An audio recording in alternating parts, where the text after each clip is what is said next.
Hey everyone, it's Aesah, and welcome to my guide for 4 Mentor and Mighty Mech. This was the most successful standard composition in the Project PBE tournament that I recently made a meta report on. I talked a decent bit about this comp in that video, but I want to make a video specifically dedicated for this comp because it was so prevalent and so powerful. I don't really know how much it's going to change until release, but we'll go ahead and see.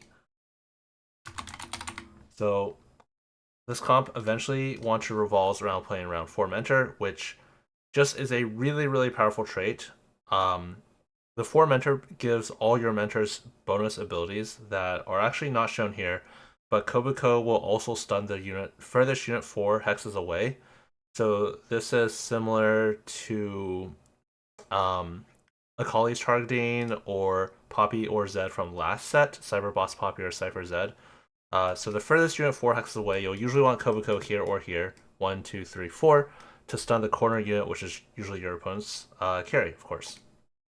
It'll give Udyr an anti-heal as long as Udyr is alive. Udyr needs to kind of be protected because of this, because the anti-heal goes away the moment Udyr dies, as opposed to something like Sunfire Cape, which they'll continue burning for 4 seconds, so it's kind of okay if your Sunfire Cape user dies, but Udyr, you really want to keep him alive.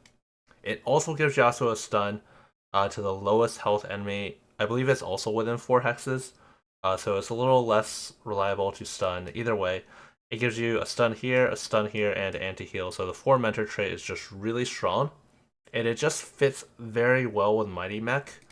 So if I put in all the Mighty Mech units, the Mighty Mech actually has a trait pair in Lucian and Karma. They're both Mighty Mech sorcerers, but interestingly enough, you really want to avoid both of these units in this line. Instead, we'll use all of the other Mighty Mech units, and you can see it's actually a perfect synergy board. So this is a level 9 board. We're not actually going to ever have this exact board on level 9 that often, um, but you will use a lot of these pieces in the line leading up to level 9. So normally on level 8, you're frequently not going to have Yone. Gameplank gives Duelist to Udyr, so he's often not that important. When you do your level 8 roll down, you'll frequently find maybe a legendary you can slot in. If not, Volibear is also a really, really good unit to add in here. Positioning wise for Volibear, he jumps and does extra damage every time he switches targets. So a common way to position your Volibear is to do something like this, which basically will make Volibear target the unit directly across from him. So let's say he'll target one of these units, and then what will happen is he wants to hit this unit. Yasuo blocks this, so now Volibear has to switch targets, and now he wants to attack the Scarron. And what will happen when that happens is he will jump immediately instead of walking around and trigger his bonus damage on jump. So your most common level 8 board will probably be this. Um, I think when I've kind of seen people play this comp, a lot of people have been playing with Karma. Karma is just not that good. There's also a really big issue if you're playing around Karma and Rise. If you're making 2 sets of AP items, you really need to upgrade both of these units to be effective. Otherwise, whichever one is 1 star is not going to be that effective. So it's much better to have one set of AP items and then one set of AD items so your shops are more flexible. Because this way, even, I mean, ideally, you don't play around Karma at all, but even if somehow you don't hit Rise at all, you can at least itemize a Karma. Um, yeah, ideally, you don't play Karma at all. You have one set of AP items and one set of AD items, and then you can itemize like this. This line is actually stronger if you start out with the AD items. The reason is because of Gameplank. Gameplank has a really, really, really powerful econ ability early game where 40% to farm gold every single kill with his ultimate. His ultimate 40 mana does a huge single target burst, so you actually get quite a lot of kills if Gameplank is your item holder. Um, Whereas early game, this line doesn't have any amazing AP item holders. I guess you could use Lucian, but you would much rather be getting the econ boost from Gameplank. Another thing is the items just pretty smoothly transition. Edge and Knight is really good in this comp. There's a lot of melee users. Uh, of course, as I mentioned earlier, you're going to want Volibear a lot of the times. If you don't have Volibear, even itemizing a Yasuo 2 with 4 Mentor is not bad. And then eventually you're going to want Yone as a Mighty Mech. You'll have Edgelord for free with Yasuo. And if you hit Lee Sin, you can use Edge and Knight on him as well. Usually you would probably replace Senna and make Lee Sin an Executioner, so Rise keeps the crit ability from Executioner. But basically, you have a lot of Edge and Knight holders in this comp, so Edge and Knight's really, really good. Other than that, yeah, just any general AD items. Last Whisper is fine. Giant Slayer is fine. Deathblade is fine. Kraken Slayer is fine. All these melee units can use Quicksilver as well. Even Titans or BT Hand of Justice, any of these like melee healing items are fine. I know I just named a lot of them, so yeah, here are like some of the more pure damage items. Here's some of the more like bruisery items. Sterex as well. Basically, any of these items will be pretty good. Edge and Knight is probably the best one throughout the entire game. It's really good late game, honestly. It's a little bit weaker early game, but it's fine. I think throughout the curve of the entire game, it's probably going to be the best melee item. But it's not super necessary or anything. Any combination of these are fine. Yeah, so again, start out in stage 2 and 3, ideally itemizing a game plan for that gold.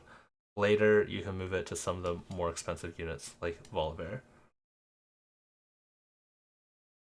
Um, Rise is going to be your main backline AP carry. So this kind of works out because you'll probably have tears and rods that you're not going to use on your melee carry. So a lot of your tears and rods can be safe for Rise. Voice Staff is really good. It just got changed in the current set now that they removed starting mana and changed it to mana regen. It's just gives quite a lot of stats. Rise also functions really well with it, where he does his damage not in one big burst, but in kind of a lot of small chunks. So basically, the first hit will proc the area of effect shred, and then the rest of your entire ult will benefit from the shred. So voice staff is just really efficient on him. But generally, you just want 2 damage items and 1 mana item. It's not super clear, but I believe Shojin is actually the strongest mana item. Blue buff is the weakest of the 3, and adaptive's pretty close to Shojin. Adaptive's kind of nice because you can build it out of a cloak. Cloak is kind of considered a weaker component. A lot of times you're going to want to save your swords for this guy here. So you're not going to have the opportunity to build Shojin that often. So adaptive, voice staff, and then Archangel. Jewel Gauntlet is a little bit worse with Executioner, but it's fine if you have to. Otherwise, like Death Caps, a little bit worse with Strategist. The damage amp, a little bit overlap there, but it's fine. Archangel is going to be really good. Rise doesn't get any extra AP from any sources, so just having a lot of raw AP is really good on this unit. Again, this is mostly going to be your standard level 8 board. At level 9, you are going to want to upgrade. You're going to want Yone, who could potentially replace Volibear. If you have Volibear 2, you could actually just play both of them and play 3 Edgelord. It's fine. It doesn't have to be a perfect clean synergy. But Volibear 2, you can keep unless you have like Yone 2, you can still play both of them. Oftentimes, you're not going to have items for both. So if you don't have any more items, you have a 2-star Yone, you can sell this guy. Yone, of course, is a Mighty Mech. A lot of times we want to keep 3 Mighty Mech, and it's just really efficient because we always want to play Jarvan for Strategist. He's just such a good unit. Aatrox is 3 traits, so we're kind of already playing a lot of Mighty Mech units. That's our Executioner, so she can be replaced with Executioner Lee Sin. And then this is 8 units. So Zyra is a really good add at level 9. First of all, it just gives us another backline threat, which is really nice. But she also gives our entire team an attack speed buff when she casts. So if you kind of look at our synergy bar, again, Lee Sin is Executioner. There's nothing super clean we can add to get something great. Executioner does go up in like 2, 3, 4, 5, so we could add one of those, but it's not a huge benefit. Duelist doesn't help us that much either, because only Udyr benefits from Duelist. Not a big deal. So ideally it's Zyra. Doesn't have to be, you know, if you're rolling down, you find a 2-star Twisted Fate, you can play that. You find like a 2-star Gwen, you can play that. It's all good. But yeah, ideally your level 9 board will look something like this.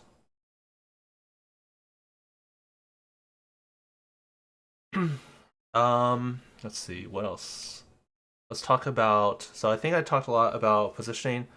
Uh, the reason I have it kind of positioned like this is most people will have their main carry in the corner. So you don't want Yone getting hit first. You actually want a strong tank being attacked before it. So let's just say our opponent has an itemized Jinx 2-star here. It's going to have to kill this mech first before it goes on our Yone. We actually want to be opposite side with Yone because he will stun the furthest units away from him. So ideally, we'd be over here.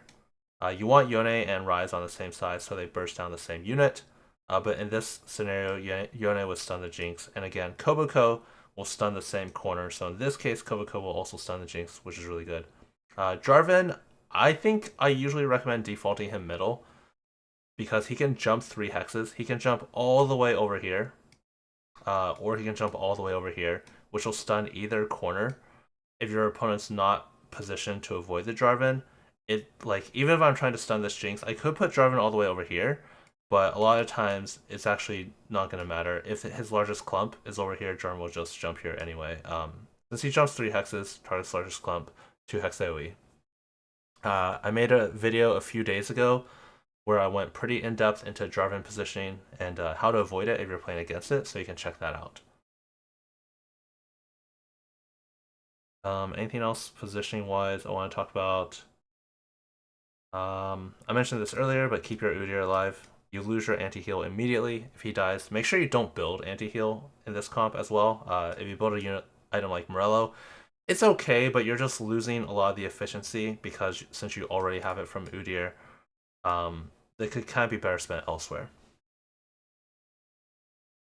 Let's talk about some tank items. Tank items are just not very good in this comp. As you can see, you actually have quite a lot of frontliners. So even if I have like a pure tank Jarvan, even if I have something that looks something like this on my Jarvan, it doesn't actually make my overall frontline that much tankier.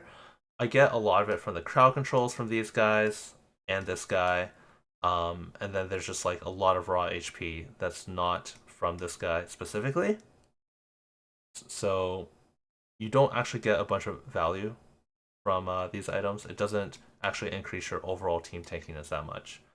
But of course, sometimes you're just gonna have too many chains or cloaks, and you'll have to use it on that. You're always gonna want to make shred, so you can use even shroud. Void staff is just such a good item. I generally recommend avoid making spark, but if you can't get void staff, spark is fine. The best tank item for Jarvan is Val. Just gets him starting mana. A lot of times, even with a Jarvan 2-star against strong single target, he might die before he's able to get his cast off. So having Val just helps him get his very, very, very important cast off. But yeah, try to avoid tank items if you can. Of course, it's not always possible. Um, if you don't hit Rise, instead of playing all these mentors, you could kind of go for more vertical Mighty Mech because, of course, if you don't hit Rise, there's no point in playing 3 mentor. You're very rarely going to miss the cheaper mentors. So you could do something like this and just use Karma as your backup. If you have like a whole bunch of gold on your roll down, then maybe you don't need to hold Karma. But you use Karma Lucian, they're a trait pair, so you'll get some Mighty Mech here.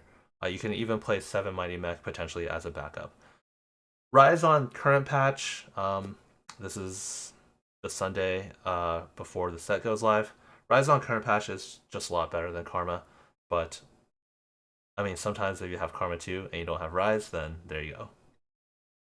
I believe if you have Rise 1 or Karma 2, Karma's a little bit stronger, but it can be really tricky because you're ending up holding a lot of econ. If you're holding like a Rise, and let's just say you're holding a Yasuo and a Kobuko on your bench, trying to pivot to more 4 Mentor while you wait for Rises. And those are units that are important to be upgraded too. So if you already have the Rise 1, sometimes I might just skip Karmas depending on how much gold you have. Um, But yeah, it's a little bit very situational, I would say. Ideally, you just avoid karma at all, but that is an option. I want to talk a bit about power-ups. I think that's, and then we can probably wrap this video up. So for power-ups, I like to go AesahTFT, info, set info. Whoops, sorry, that's not right. Info and then power-up possibilities, and then you can see the power-ups for each specific unit. Let's talk about Jarvan first, because I was kind of just talking about his mana. He has a really nice power-up called Mana Rush, where he starts with full mana. This will give him an immediate cast, and this is just really, really impactful. A lot of times you can get a second cast if you have Mana Rush, depending on how strong your Jarvan is. Uh, but yeah, this is just really good. Um, Not much to say about that. He just has a super impactful ability. It's a 150 mana, so he's getting 105 mana from this power up, which is just a ton. Other strong power ups. Tankzilla has a similar effect where he stuns all enemies for 1.5 seconds. This is after 15 seconds though, so if you take this, you actually have to protect your Jarvan. It's a little bit tricky. You can take it and see if you're getting value from it, but if you find that your Jarvan is frequently dying before 15 seconds, then it's probably not that good relative to other power ups. However, if you can consistently get the stun at 15 seconds, then this is really, really good. Round 2 is just really good. It just gives you a lot of frontline, 85% of the unit's health. And Corrosive is another one that I want to talk about. Corrosive is actually not that good on like true tanks because the 10% durability that it gives doesn't hit the enemy backline, which is, of course, most of your opponents will do most of their damage from the backline. So Corrosive is actually not that great as a true tank augment, but again, in this comp, we get so much of our survivability from crowd control and just having so many different high HP bodies in the front line that we don't really have a main tank. So Corrosive is actually really, really, really, really good in this comp. Another reason, of course, is it's a mixed damage comp where we're doing both physical and magic damage. So by having Corrosive, we don't need to build anti-armor or anti-magic resist, which if we didn't have it, we would need both. So this is a really, really high value power-up in this comp as well. For Rise, he has something similar since I was just talking about Corrosive. We have Sky Piercer. This will give you Shred and Sunder. So it's, again, just really nice. Put on same side as your Yone. You don't need to build Sunder and Shred both. If you have this as one power up, it's just like really nice to have. Otherwise, the absolute best Rise power up is going to be Efficient. Abilities cost 20 less mana to cast. The way I kind of evaluate this power up is let's just say Rise gains about 10 mana per second with one mana item. That's like a pretty decent estimate. It's not perfect, but it'll make it easy. He casts for 3 seconds, so basically he has a 9-second cycle, right? 60 mana, so 6 seconds gaining mana, casting for 3 seconds. So every 9 seconds he does his ability. With Efficient, now he has 40 mana, so it's a 7-second cycle instead of a 9-second. 4 seconds to gain mana, 3 seconds to cast. So going from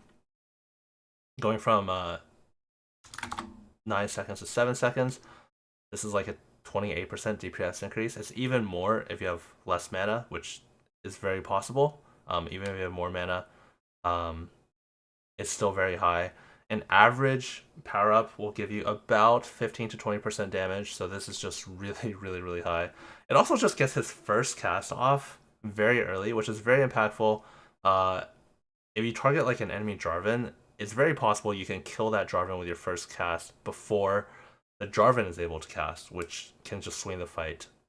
So yeah, so Efficient is, I consider by far Rise's best power up. Sky Piercer, as mentioned, if you need the Shred and Sunder, is really good. Otherwise, Shadow Clone is just really nice. It gives you just an extra body, which is huge, and then the clone is 25% of damage, so it's basically 25% more damage. Again, most of these other ones, like Annihilation, Killer, maybe like Magic Expert, or Keen Eye, for example, a lot of these other ones are going to be about 15 to 20% damage. So just getting a full extra body to tank as well as 25% more damage is really, really good. Volibear is just another really strong unit in this comp. You're going to be playing around Volibear a lot. You don't need Luchador, but you can fit Brahmin. You won't have Bastion. But you don't need Luchador for this unit. He's just going to be really good with the edgelord that you get from Yasuo. You'll play around this unit a lot, and there's a couple really notable power-ups for him. First of all, you want him to change targets and jump a lot. So there's two that immediately synergize that. There's Blink Attack, which does extra damage every time he switches targets, so a lot of synergy there. But one that's actually a lot better is Serious Slam, which is very similar to Blink Attack, except it also stuns for 1 second. This is just really, really good. Worth digging for on Volibear. I think there's nothing quite this strong. Unflinching is nice if you don't have CC immunity. Volibear is going to be in the front lines. If you run into like the mirror matchup, for example, there's a lot of CC, so just not having him get stunned is really nice.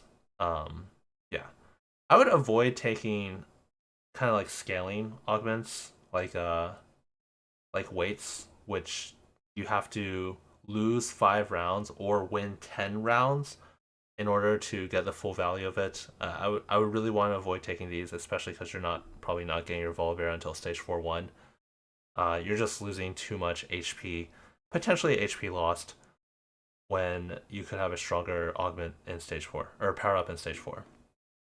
I would also avoid stuff like Midas Touch is kind of a scaling augment as well, where it's weaker than these other power ups, but it makes you stronger in the later game because you can farm gold. It's just not that relevant. You really want the board strength as soon as possible once you get your 4 costs online. Other units, once you find like 2-star Yone or like 2-star Lee Sin, you may want to put your power-ups on them. I would generally recommend keeping one on Rise. Just having a consistent backline DPS is really important. Just for matchup fluidity. It's just going to be like your reliable damage that's going to stay alive the whole time in most matchups. Yone is just like basically the best unit in this comp if you're able to 2-star him. So you have items and 2-star. You're gonna want to power up on Yone. Something that gives extra Omnivamp, like Final Boss or Crimson Veil, is not bad. Just more damage is gonna be fine as well. Honestly, like I don't really think anything stands out super a lot as far as Yone's power ups go. A lot of these Blade NATO, Double Strike, a lot of these basically Blood Brothers are basically just making him do a little bit more damage. Unflinching is really nice if you don't have Quicksilver, the immunity crowd control, so look out for this one as well.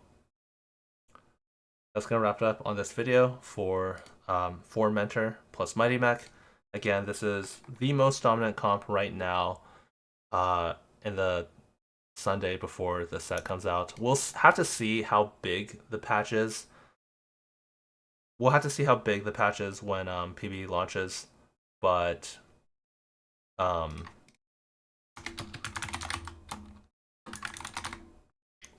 but for now, like if there aren't that many big changes, this is just gonna be really good. So find this comp, simply put all the mentors in, put all the mighty mechs in, except the sorcerers, and then eventually you're going to want to replace Senna with Executioner Lee Sin, and then Gangplank, ideally with Zyra, but can be with anything. Yone is usually going to be Volibear 2 until you find Yone 2. That's going to wrap it up for this video. If you have any comments or questions, let me know in the Discord, and thanks for watching.